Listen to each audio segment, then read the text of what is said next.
का कुछ अंश जिस पे उन्होंने अपने हाथों से कविताएं लिखी हुई थी, तो उसका एक अंश यहाँ पे रखा गया और यहाँ पे लिखा गया है कि जो मूल डायरी है वो सेलुलर जेल के एक स्थानीय जेल वार्डन को उपहार में दी गई थी, पर उसकी कुछ चंद पन्ने हैं वो यहाँ पर पर्यटकों के लिए रखे गए हैं। इस वाले सेक्शन में जो सेलुलर जेल में जो बंदी थे जिनको रखा गया था उनकी आँख की कथाएँ, उन पर क्या बीती है उन्होंने इस पर लिखा हुआ है, तो वो सारी चीज़ें यहाँ पर रखी हैं, जिसमें भाई परमानंद जी की है, शचीन्द्रनाथ जी की है, वीर सावरकर जी की किताब है यहाँ पे।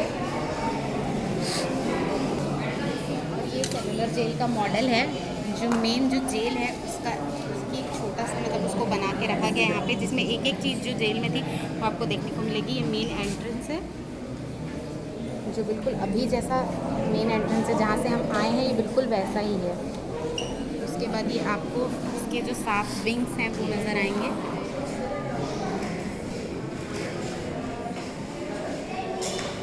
ये वाली जगह जो है वो जहाँ पर हम शाम को लाइट एंड साउंड शो देखते हैं, वो वाली जगह है।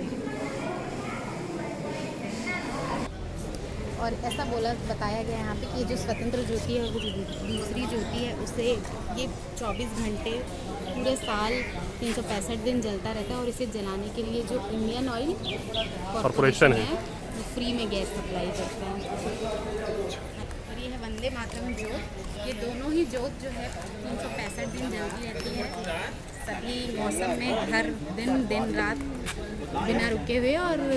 और ये पीपल का पेड़ है जिसको माना जाता है कि ये यहाँ पर जितने भी जेल में बंदी लाए गए थे, स्वतंत्रता संग्राम सेनानी लेकर आए गए थे, उसमें ये एक पीपल का पेड़ अकेला यही एक पेड़ है जो गवाह है, जो बताता है कि यहाँ पे सेनानियों के साथ, स्वतंत्रता संग्राम सेनानियों के साथ किस तरह के अत्याचार हुए हैं। और कहा जाता है कि बीच में ये पेड़ जो है वो ख़राब हो गया था या टूट चुका था, और उसे रीप्लांट किया गया, फिर से बनाया गया है। इस पेड़ ने जो है लाइट एंड साउंड शो में वॉइस ओवर भी दिया हुआ है। हाँ, लाइट एंड साउंड शो जो हम शाम को देखते हैं उसमें इस पेड़ की भूमिका बहुत इम्पॉर्टेंट है, और ये पेड़ ही बताता है कि क्या क्या हुआ था उस समय, क्या क्या हुआ। और इस पेड़ को जो आवाज़ दी है, इस पेड़ की जो आवाज़ बन के जिन्होंने समझाया वो मशहूर कलाकार ओमपुरी जी की आवाज़ में है, जिसमें ये पेड़ एक एक चीज़ बताता है कि क्या बंदियों को किस तरह से लाया जाता था, उनके साथ किस तरह के अत्याचार होते थे, और कैसे वो इतने अत्याचार होने के बाद भी टूटे नहीं। तो उन सारी चीज़ों का गवाह था ये पीपल पेड़, जो आज भी है। अब आपको उस जगह पे ले चलते हैं जो कि सबसे दर्दनाक जगह मानी जाती थी, कि जब जो है बंदियों को फांसी देने की प्रक्रिया, और एक साथ 3 लोगों को फांसी दी जाती थी यहाँ पे। और ये वो जगह है जो फांसी के पूर्व अंतिम क्रिया स्थल लिखा है यहाँ पे। फांसी देने के पूर्व किसी को भी जिसको फांसी दी जाती है उसे नहलाया जाता है, अच्छे से तैयार किया जाता है, और जिस भी धर्म का है वो उस धर्म के उन्हें पढ़ाया जाता है, उस धर्म के बारे में जो वो अंतिम बार जानना सुनना चाहते हैं वो करवाया जाता है, अच्छा खाना खिलाया जाता है। तो वो सारी जो अंतिम क्रियाएँ हैं फांसी के पहले वो यहाँ पर की जाती थी।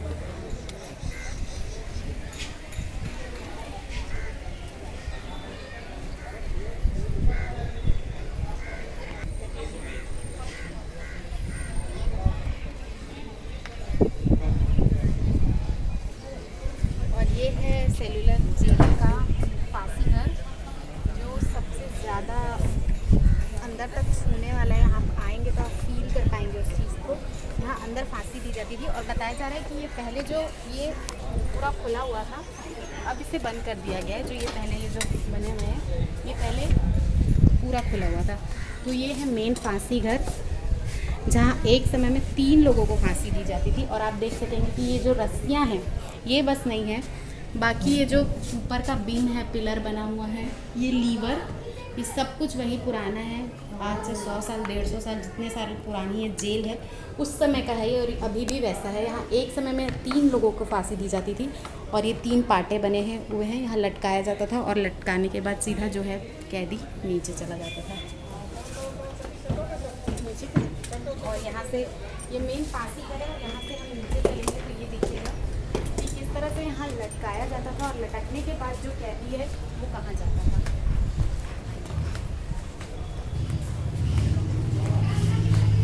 ये वो कमरा है जहाँ ऊपर फांसी दी जाती थी और नीचे जो कैदी वो लटक जाता था।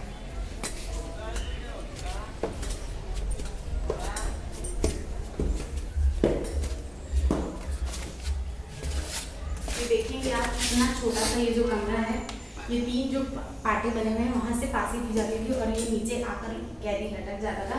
और इस जेल में कहा जाता है कि बहुत कम लोगों को फांसी दी गई है, मुश्किल से 10-12 लोगों को ही फांसी दी गई है। मुख्य रूप से ये जो जेल है वो टॉर्चर के लिए फेमस था।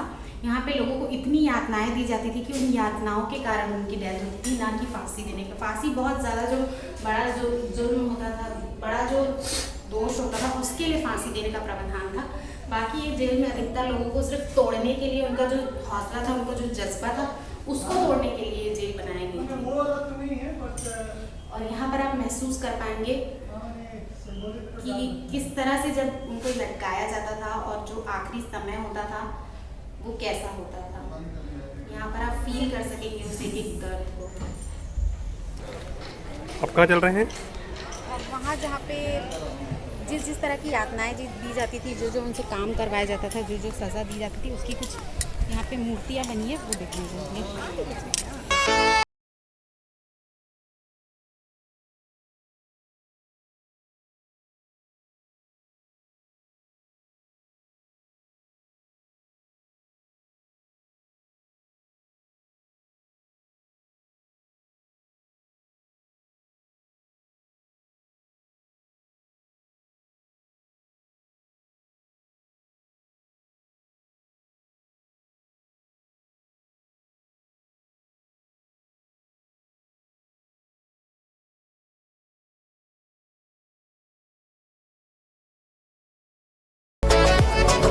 लॉगिंग फ्रेम नाम है इसका, जिसमें पैरों को बांध दिया जाता था, हाथों को बांध दिया जाता था और पीछे से उन्हें मारा जाता था बैक में, ताकि वो बैठ ना पाए और सो ना पाए।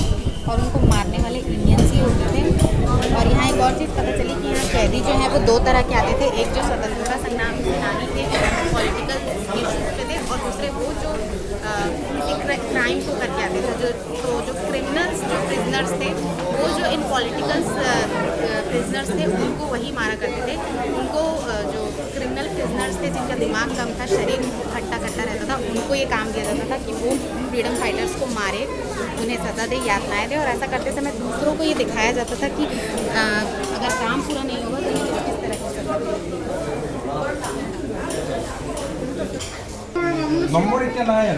और ये सब जो है वो पनिशमेंट ड्रेसेस है कि उनको पनिशमेंट देते समय किस किस तरह के ड्रेस पहनाए जाते हैं।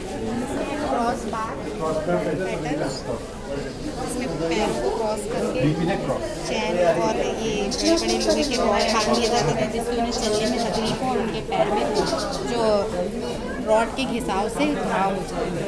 तो ये सब पहनने में ज़्यादा तकलीफ दे होता है। बार पैटर्न,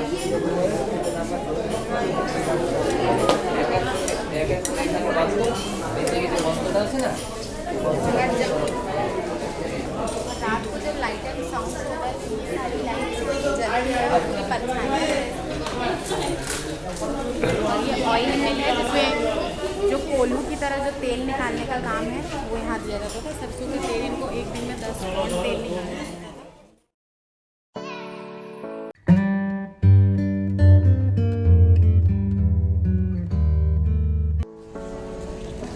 और आज हम लोगों का अंडमान पे 6वां दिन है और हम हैवलॉक और नील के टूर के बाद वापस पोर्ट ब्लेयर आ गए हैं। और हम फर्स्ट डे भी पोर्ट ब्लेयर में सेलुलर, अभी इस वक्त हम सेलुलर जेल में हैं। फर्स्ट डे भी हम सेलुलर जेल आए थे, पर हमें आने में काफ़ी देर हो गई थी। हम यहाँ 4 बजे पहुँचे थे और 5 बजे जेल बंद हो जाता है, क्योंकि light and sound show start होता है 5:30 बजे से। तो हम उस दिन ज़्यादा कुछ देख नहीं रहे थे, बहुत दौड़ते भागते हम लोगों ने सिर्फ सेल और वीर सावरकर जी की कोठी और ऊपर के विंग्स, बस कुछ ही बहुत थोड़ी ही चीज़ें हम देख पाए थे, तो हमारा मन नहीं भरा था। तो आज जब हम वापस नील से यहाँ आ गए हैं तो हम लोगों ने सोचा कि क्यों ना एक बार फिर से सेलुलर जेल घूम लिया जाए। तो हम यहाँ पहुँच गए और इस बार हम जल्दी पहुँच गए थे, तो हमने सारी चीज़ें इत्मीनान से देखी। बहुत सारी चीज़ें यहाँ देखने के लिए है। अगर आप यहाँ आना चाहते हैं तो सेलुलर जेल सुबह 9 बजे से खुल जाता है, 9 बजे से 5 बजे तक। तो आप कोशिश करें जितना जल्दी हो सके उतना जल्दी पहुँचे, ताकि आप ज़्यादा से ज़्यादा चीज़ों को समय दे सकें और बहुत अच्छे से एक एक चीज़ों को बारीकी से देख पाएँ। क्योंकि शाम होते होते तक भीड़ भी काफ़ी हो जाती है, तो आपको उतने आप कंफर्टेबल होकर देख नहीं पाएंगे भीड़ के चलते। तो कोशिश करें जितना जल्दी हो सके 10 से 11 बजे तक आप यहाँ पहुँच जाएँ और एक एक चीज़ों को, एक एक कमरे में जाकर के चीज़ों को गहराई से देखें, तो आपको बहुत सारा इतिहास के बारे में बहुत सी चीज़ें जानने को मिलेंगी। और मेरा अनुभव यही रहा कि बहुत अच्छा लगा यहाँ आकर, बहुत सारी चीज़ें जानकर, और अपने स्वतंत्रता संग्राम सेनानियों की जो बलिदानी थी, उनकी जो कुर्बानियाँ थी, वो सब देखने को मिली। और यहाँ आकर कितना भी आप देशभक्त ना हो या आपके अंदर वो भावना ना हो, पर यहाँ आकर हर इंसान के अंदर देशभक्ति की जो उसकी भावना है वो जाग जाएगी। क्योंकि यहाँ पर आने के बाद जब आप उस चीज़ को देखते हैं, उस चीज़ के बारे में सुनते हैं कि किस तरह से कैदियों को यातनाएं दी जाती थी और हमारी आज़ादी के लिए उन्होंने इतना कुछ सहा है, तो उनके प्रति आपके मन में जो सम्मान है वो और कई गुना बढ़ जाएगा और आप महसूस कर पाएंगे कि वो किस किस तकलीफ से गुजरे हैं, और अपने देश के प्रति अपने कर्तव्यों को भी आप समझेंगे, और आप इस आज़ादी की जो कीमत है, उसका जो महत्व है वो समझ पाएंगे कि जो आज़ादी हमें इतनी बलिदानियों, इतनी कुर्बानियों से जो आज़ादी मिली है, हमें उसका किस तरह से सम्मान करना चाहिए। तो बहुत अच्छी जगह अंडमान में जो सबसे अच्छी चीज़ मुझे देखने को लगी और जो हर किसी को देखना चाहिए वो सेलुलर जेल ही है। आप कितना भी आइलैंड घूम लें, आप वाटर स्पोर्ट्स कर लें, आप इंजॉयमेंट की सारी चीज़ें कर लें, पर अगर आप इस चीज़ को मिस कर देते हैं तो आप बहुत बड़ी चीज़ अपने जीवन में बहुत बड़ी चीज़ देखने से चूक जाते हैं। तो अगर आप अंडमान आते हैं तो सबसे पहले सेलुलर जेल जरूर आना चाहिए। आप सेलुलर जेल आते हैं तो आप 4 बजे तक का 5 बजे तक का टाइम को आप जेल देखने के लिए निकालें। उसके बाद यहाँ पे 5:30 बजे से लाइट एंड साउंड शो होता है, जो 3 या 4 शोज़ में होता है हर दिन। एक घंटे का 45 मिनट का ये शो है, और इसमें जो जेल में जिस तरह की चीज़ें हुई हैं, कैसे कैदियों को लाया गया, कैसे जेल का निर्माण हुआ, यहाँ के जितने जेलर थे वो किस तरह के थे, उन सारी चीज़ों को लाइट एंड साउंड शो के थ्रू बताया जाता है। ये लाइट एंड साउंड शो हमने फर्स्ट डे जब हमने विज़िट किया था तब हमने देखी, और उस शो के दौरान आपके रोंगटे खड़े हो जाएंगे जब आप एक एक आवाज़ें सुनेंगे, एक एक चीज़ों के बारे में जब आप जानेंगे, किस तरह से कोड़े बरसने की आवाज़ें हो गई, या उनसे तेल निकल घोड़ों के बैल की तरह जो तेल निकालने की प्रक्रिया थी वो करवाने की आवाज़ हो गई, या उन्हें जिस तरह से जंजीर मारे जाते थे उन्हें यातनाएं दी जाती थी। हर एक चीज़ों की जब आप आवाज़ सुनेंगे तो आपके रोंगटे खड़े हो जाएंगे, आपकी हार्ट बीट बढ़ जाएगी। कितना इफेक्टिव है वो लाइट एंड साउंड। जब एक एक सेल्स पे लाइट पड़ती है और कुछ तिरंगे के कलर में जब सारे सेल्स नज़र आते हैं ऊपर से लेकर नीचे तक, और जब एक एक सेल की लाइट बन चालू होती है, आपका दिल उस समय इतने ज़ोरों से धड़कना स्टार्ट हो जाएगा, और आप हर एक तकलीफ को, दर्द को महसूस कर पाएंगे, आप देख पाएंगे कि किस तरह से यहाँ पे यातनाएं दी जाती थी। तो आप यहाँ आए तो लाइट एंड साउंड को बिल्कुल भी मिस ना करें, उसको ज़रूर देखिए, आपको बहुत कुछ उसमें भी जानना है। और इस वक्त हम लोग जॉगर्स पार्क में, बहुत ही अच्छी जगह है, पूरा नीचे का व्यू आपको पूरा अंडमान दिख रहा है यहाँ से, और सबसे खूबसूरत यहाँ जो देखने लायक है वो यहाँ का रनवे है। यहाँ से आप बैठ कर फ्लाइट को उठते आते जाते देख सकते हैं, बहुत अच्छा लगता है। ये भी एक फ्लाइट रनवे पे है, उड़ने को तैयार है बस।